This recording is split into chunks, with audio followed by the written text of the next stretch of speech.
Ak by som ti mala povedať ten najlepší tip, tú jednu vec, keď chceš mať zdravé a funkčné vzťahy, bola by to táto.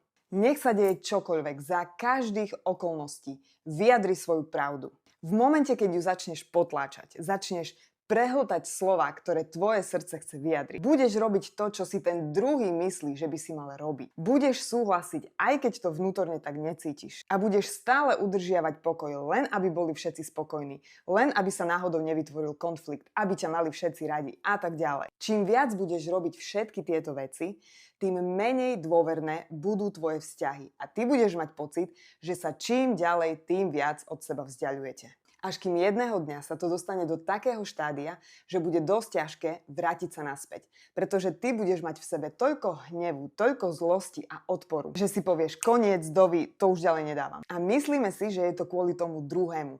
No skutočný dôvod sme my sami, pretože ja som prestala hovoriť svoju pravdu. A keď ju nepoviem, ten druhý nemá možnosť vidieť môj pohľad na vec.